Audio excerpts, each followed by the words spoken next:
സല്ലല്ലാഹു അലാ മുഹമ്മദ് സല്ലല്ലാഹു അലൈഹി വസല്ലം. സല്ലല്ലാഹു അലാ മുഹമ്മദ് സല്ലല്ലാഹു അലൈഹി വസല്ലം. ഒരിക്കലും നമ്മൾ വിചാരിക്കരുത് അതൊരു ദുനിയാവ്. അത്രേ. ഇനിയാണ് നമ്മുടെ വാളിന്റെ കാമ്പ് വരുന്നത്. നമ്മുടെ കൂടെയുള്ള മൂന്നാമത്തൊരു സുഹൃത്ത്, സമ്പത്ത് തിരിച്ചു പോകും, കുടുംബക്കാരും തിരിച്ചു പോകും. മോനെ, നിന്റെ ഖബറിൽ കൂടെ ഉള്ളത് ആരാണ്? അമലുഹു, ആ മയ്യത്ത് ജീവിതത്തിൽ ചെയ്തു തീർത്ത കർമ്മങ്ങളാണ്. ആ കർമ്മം അയാളുടെ ഖബറിൽ, വിചാരണ നാളിൽ, സിറാത്ത് പാലത്തിൽ, മീസാനിൽ, എവിടെയെല്ലാം ആ നന്മകൾ അല്ലെങ്കിൽ തിന്മകൾ വരും എന്ന് നമുക്ക് തന്നെ അറിയാം. ആ മനുഷ്യൻ പോകുന്ന മുഴുവൻ ഇടങ്ങളിലും നിന്റെ കർമ്മമാണ് ഉണ്ടാവുക. സമ്പത്തല്ല, അഹ്ലുകാരല്ല, നിന്റെ കർമ്മമാണ് ഉണ്ടാവുക. അതുകൊണ്ട് കർമ്മം നന്നാക്കുക. അതാണ് നബി സല്ലല്ലാഹു അലൈഹി വസല്ലം പറഞ്ഞത്, അൽ കയ്യിസ്, ഒരാൾ ബുദ്ധിമാനാവുന്നത് എപ്പോഴാ?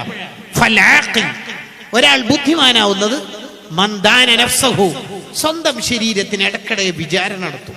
റമദാൻ 5 കഴിഞ്ഞല്ലോ, എന്തപ്പ ചെയ്തത്? ഈ 5 നോമ്പാവുമ്പോഴേക്ക് 5 ഖത്മ തീർത്തവർ ഈ ലോകത്ത് ഇപ്പോഴും ഉണ്ട്. 4 എണ്ണം തീർത്തവരുണ്ട്, 3 എണ്ണം തീർത്തവരുണ്ട്, 3 എണ്ണം 2 എണ്ണമൊക്കെ ഒതി തീർത്തവരുണ്ട്, 1 തീർത്തവരുണ്ട്. ഞാൻ എവിടെ എത്തി? സ്വന്തത്തെ വിചാരണ നടത്തിക്കൊണ്ടിരിക്കുന്നയാളാണ് ബുദ്ധിമാൻ. ബാക്കിയുള്ള ആളെ വിചാരണ നടത്താനാണ് സ്വന്തം. എന്നിട്ട് നബി സല്ലല്ലാഹു അലൈഹി വസല്ലം തങ്ങൾ ബുദ്ധിമാന്റെ അടയാളം പറയാ, വഅമില ലിമാ ബഅദൽ മൗത്ത്, മരിച്ചതിന് ശേഷമുള്ള ജീവിതത്തിന് വേണ്ടി ഇപ്പോഴേ അയാൾ പണിയെടുക്കുക. ഓരോ സുന്നത്ത് ചെയ്യുമ്പോഴും അയാളെ മനസ്സിലെ നിയത്ത്, മീസാനിൽ കനം തൂങ്ങണം, ആഖിറത്തിൽ ഉപകാരപ്പെടണം, ഖബറിൽ വെളിച്ചമാവണം, വലത് കൈയിൽ കിതാബ് കിട്ടണം. ഇതാണ് അയാളുടെ ചിന്ത. മരിച്ചതിന് ശേഷമുള്ള ജീവിതത്തിന് വേണ്ടി ഇപ്പോൾ പണിയെടുക്കുന്നവനാണ് ബുദ്ധിമാനെന്ന് നബിയുനാ റസൂലുള്ളാഹി സ്വല്ലല്ലാഹു അലൈഹി വസല്ലം. ആദ്യം നമ്മൾ പോകേണ്ട ഖബർ, ആ ഖബർ ഇരുട്ടിന്റെ വീടാവാൻ പാടില്ല, പുഴുക്കളുടെ വീടാവരുത്, ഏകാന്തതയുടെ വീടാവരുത്, പേടിപ്പെടുത്തുന്ന വീടാവരുത്. നിങ്ങൾ ആലോചിച്ച് നോക്കി, ആ ഖബറിൽ നമ്മളൊക്കെ പോയി കിടക്കണ്ടല്ലേ? അതെ, ആ ഖബർ നമുക്ക് വെളിച്ചമായി കിട്ടണം. ആ ഖബർ പ്രകാശത്തിന്റെ ഖബറാവണം. അതിനെന്ത് വേണം? ഇപ്പോൾ നമ്മൾ പണിയെടുക്കണം. അബൂ ഹുറൈറ റളിയല്ലാഹു അൻഹു എല്ലാ ദിവസവും നബി സല്ലല്ലാഹു അലൈഹി വസല്ലം തങ്ങളിൽ നിന്ന് പഠിച്ച ഹദീസുകൾ രാത്രി ഒന്നുകൂടി മനസ്സിൽ ഓർത്തെടുത്ത് റിപ്പീറ്റ് ചെയ്തിട്ടല്ലാതെ ഉറങ്ങാറില്ല. എല്ലാ ദിവസവും 12,000 തവണ തസ്ബീഹ് ചൊല്ലുന്ന മഹാനാണ് അബൂ ഹുറൈറ റളിയല്ലാഹു അൻഹു. എപ്പോൾ വുളു മുറിഞ്ഞാലും വുളു എടുക്കും, എപ്പോൾ വുളു എടുത്താലും വുളുവിന്റെ 2 റക്അത്ത് സുന്നത്ത് നിസ്കരിക്കും. നബി സല്ലല്ലാഹു അലൈഹി വസല്ലം തങ്ങളുടെ നടപ്പിലും യാത്രയിലും പള്ളിയിലും ഏത് ഘട്ടത്തിലും തങ്ങളുടെ കൂടെ നിന്ന് ഹദീസുകൾ ഒപ്പിയെടുത്ത് അടുത്തൊരു തലമുറക്ക് ഹദീസുകളുടെ വലിയൊരു ശേഖരം കൈമാറിയ മഹാൻ. ഖിയാമത്ത് നാൾ വരെ ഏത് അറബിക് കോളേജിലും ശരീഅത്ത് കോളേജിലും പള്ളി ദർസിലും ദഅവാ കോളേജിലും ബുഖാരിയും മുസ്ലിമും തിർമിദിയും നസായിയും ഇബ്നു മാജയും ഏത് തൊബറാനിയും ദാറഖൂത്തിനിയും ബൈഹഖിയും ഇബ്നു ഹിബ്ബാനും മുസ്നദ് അഹ്മദും ഏതേത് ഹദീസിന്റെ ഗ്രന്ഥങ്ങൾ പാരായണം ചെയ്യുമ്പോഴും അതിലൊക്കെ ഓരോ പേജുകളിലും കാണാം അൻ അബീ ഹുറൈറത, അൻ അബീ ഹുറൈറ റളിയല്ലാഹു അൻഹു, അബൂ ഹുറൈറയിൽ നിന്നാണ് ഈ ഹദീസ്. അങ്ങനെ ലോകത്തിന്റെ മുഴുവൻ വിജ്ഞാനത്തിന്റെ ഒരു വലിയ വിഹിതം വാങ്ങുന്ന ആളാണ് അബൂ ഹുറൈറ റളിയല്ലാഹു അൻഹു. ഈ അബൂ ഹുറൈറ നിങ്ങൾ വഫാത്തിന്റെ സമയത്ത് കരയാ. എന്തിനാ കരയുന്നത് എന്ന് ചോദിച്ചപ്പോൾ മഹാൻ എന്താ പറഞ്ഞതറിയാം? ഞാനൊരു വലിയ യാത്രക്ക് തയ്യാറാവുകയാണല്ലോ, കയ്യിൽ കരുത്തു സ്വത്തൊന്നുമില്ലല്ലോ.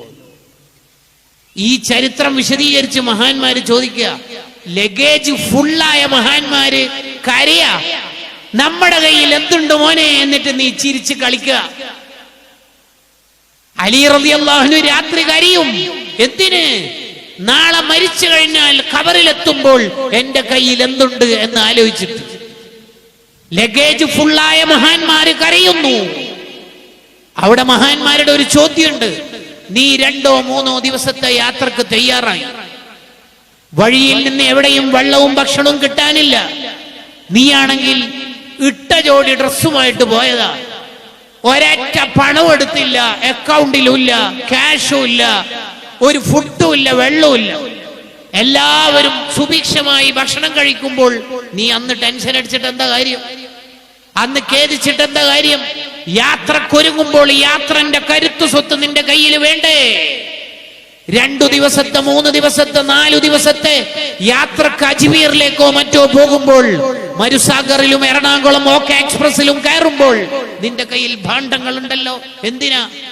1.5 ദിവസം ട്രെയിനിൽ ഇരിക്കേണ്ടതാണ് ഉസ്താദെ, എന്തെങ്കിലും കഴിക്കണം, കുറച്ച് ക്യാനിൽ വെള്ളം എടുക്കണം എന്നാണ് കരുതൽ, അല്ലേ? എങ്കിൽ നീണ്ട പതിറ്റാണ്ടല്ല, നൂറ്റാണ്ടല്ല, എത്രയോ കാലം കടക്കേണ്ട ഖബറിൽ, ആ ഖബർ എന്ന ലോകത്ത് നീ അവിടത്തേക്ക് യാത്ര ആരംഭിക്കുമ്പോൾ മോനെ നിന്റെ കയ്യിൽ എന്ത് സ്വത്താണുള്ളത്? സ്വത്ത് മുഴുവൻ ശേഖരിച്ച അബൂ ഹുറൈറ തങ്ങൾ കരയുകയാണ്, ഉമർ ഇബ്നു അബ്ദുൽ അസീസ് തങ്ങൾ കരയുകയാണ്. നമ്മൾ എന്താ ശേഖരിച്ചു വെച്ചേക്കണം? ഖബർ എന്ന ലോകത്തേക്ക് നമ്മൾ എന്ത് ശേഖരിച്ചു? മസ്ഊദ് സഖാഫി ഉസ്താദ് എത്ര ഖത്മോദി തീർത്തിട്ടുണ്ടാകും? ഏറ്റവും ചെറിയ പ്രായത്തിൽ ഹാഫിളായ ആൾ, ഏറ്റവും ചെറിയ പ്രായം കൊണ്ട് തന്നെ ലക്ഷക്കണക്കിന് മുഅ്മിനീങ്ങൾക്ക് വഅ്ള് പറഞ്ഞു കൊടുത്തയാൾ, എത്രയാ ഖുർആൻ പ്രഭാഷണങ്ങൾ നടത്തിയത്, എത്രയാ ഖൈറാത്ത് ചെയ്തത്, എത്ര നന്മകളാണ് ചെയ്തു കൂട്ടിയത്. ആലോചിച്ചു. നമ്മളെന്താ നമ്മുടെ ഖബർ ജീവിതത്തിന് വേണ്ടി ഒരുക്കി വെച്ചിട്ടുള്ളത്? നമ്മൾ എന്ത് ചെയ്തു? ഇമാം ബുഖാരി റളിയല്ലാഹു അൻഹു പറയുന്നുണ്ട്, നാളെ ആഖിറത്തിൽ എത്തിയിട്ട് എന്നോടെങ്ങാനും അള്ളാഹു ചോദിച്ചാൽ, എന്താ ബുഖാരി എനിക്ക് വേണ്ടി ചെയ്തത് എന്ന് ചോദിച്ചാൽ, ഞാൻ അള്ളാഹുവിന്റെ അടുത്ത് പറയും, ലക്ഷക്കണക്കിന് കിലോമീറ്ററുകൾ യാത്ര ചെയ്ത് ആയിരക്കണക്കിന് ഉസ്താദുമാരിൽ നിന്ന് ലക്ഷക്കണക്കിന് ഹദീസുകൾ ശേഖരിച്ച് മനഃപ്പാഠമാക്കി സ്വഹീഹുൽ ബുഖാരി എന്ന ഗ്രന്ഥം എഴുതാൻ വേണ്ടി ഞാൻ ഇരുന്നു. ഒരു ഹദീസ് ഇതിൽ എഴുതണോ വേണ്ടിയോ എന്ന് തീരുമാനിക്കുമ്പോ കുളിച്ച് വൃത്തിയായി വുളുവെടുത്ത് 2 റക്അത്ത് ഇസ്തിഖാറത്ത് നിസ്കരിക്കും. അപ്പോൾ എനിക്ക് നീ എന്താണോ തോന്നിപ്പിച്ചത് എഴുതണം എന്നാണെങ്കിൽ ആ ഹദീസ് ആ കിതാബിൽ എഴുതും. എഴുതണ്ട എന്നാണെങ്കിൽ അത് വേണ്ട എന്ന് വെക്കും. 7000+ ഹദീസുകൾ സ്വഹീഹുൽ ബുഖാരിയിലുണ്ട്. 7000 കണക്കൂട്ടിയാൽ തന്നെ 14000 റക്അത്ത് നിസ്കരിച്ചു എന്ന അർത്ഥം. ഒരു കിതാബ് എഴുതാൻ 28000 സുജൂദ് ഉണ്ട് എന്നാണ് അതിന്റെ താല്പര്യം. ഇത് എഴുതിയ ഹദീസിന്റെ റക്അത്ത്, എഴുതണ്ട, അത് വേണ്ടതില്ല എന്ന് ഇസ്തിഖാറത്തിലൂടെ കിട്ടിയ ഹദീസ് ഉണ്ടാവൂലേ? ഉണ്ടാകും. അപ്പൊ എത്ര റക്അത്ത് ഉണ്ടാവും? ഇത്രയും റക്അത്തുകൾ നിസ്കരിച്ചിട്ട് 16 വർഷം കൊണ്ടാണ് ഞാൻ സ്വഹീഹുൽ ബുഖാരി ഉണ്ടാക്കിയത്. ഈ ബുഖാരി എന്ന കിതാബ് അള്ളാഹിന്റെ അടുത്ത് വെച്ചിട്ട് ഞാൻ പറയും, ഇതാണ് ഞാൻ ജീവിതത്തിൽ ഉണ്ടാക്കിയത്. നമുക്കെന്ത് പറയാനുണ്ട്? ബുഖാരി ഇമാമിന് മക്കളുണ്ടോ ഇല്ലയോ എന്നൊരു ചർച്ച നടത്തുന്നിടത്ത് ഇബ്നു ഹജറുൽ ഹൈതമി റഹിമഹുല്ല തന്റെ സബത്ത് എന്ന കിതാബിൽ പറയുന്നുണ്ട്, മക്കളുണ്ടോ ഇല്ലയോ എന്ന് എന്തിനാ കാര്യമായിട്ട് ചർച്ച ചെയ്യണത്? എന്തിനാ? റേഷൻ കാർഡിൽ ചേർക്കാനോ? എന്തിനാ ചർച്ച ചെയ്യണത്? മക്കളുണ്ടാവുന്നത് പിൽക്കാലക്കാര് അവരുടെ ഖബർ വിളിച്ചാവാനുള്ള ദുആക്ക് വേണ്ടിയിട്ടല്ലേ? അല്ലേ? ബുഖാരി ഇമാമിന് ബുഖാരി എന്ന കിതാബിനില്ലേ? വേറെ ആരാ വേണ്ടത്? ബുഖാരി ഇമാമിന് അതുണ്ട്, മുസ്ലിം ഇമാമിന് സ്വഹീഹുണ്ട്, ഇബ്നു ഹജർ തങ്ങൾക്ക് തുഹ്ഫയുണ്ട്, ഇമാം റംലിക്ക് നിഹായ ഉണ്ട്. നമുക്കെന്തുണ്ട് മോമിനീകളെ? ഖബറിലേക്ക് പോകുമ്പോൾ നമ്മുടെ ഖബർ ഒന്ന് വെളിച്ചായി കിട്ടും. സിറാത്ത് പാലം ഖനം തൂങ്ങണം. അതിന് നമ്മൾ എന്താണ് ചെയ്തത്? ആ ഒരു ഏരിയ സംസാരിച്ച് ഞാൻ എൻ്റെ പ്രഭാഷണം അവസാനിപ്പിക്കാം. ഖബർ വെളിച്ചമാകുന്ന കർമ്മങ്ങൾ എന്താണ്? ഖബറിൽ വെളിച്ചം കിട്ടാൻ നമ്മൾ എന്താണ് ചെയ്യേണ്ടത്? ഖബർ സന്തോഷമുള്ള വീടാകും ആർക്ക്? സ്വാലിഹീങ്ങൾക്ക്. അത്തരം മുഅ്മിനീങ്ങൾ ഖബറിലെത്തിയാൽ വളരെ സന്തോഷമുള്ള മുഖവുമായി, പ്രകാശിക്കുന്ന മുഖവുമായി ഒരാൾ വരും. ഇയാളെ കണ്ടപാടും മയ്യത്തായ മനുഷ്യൻ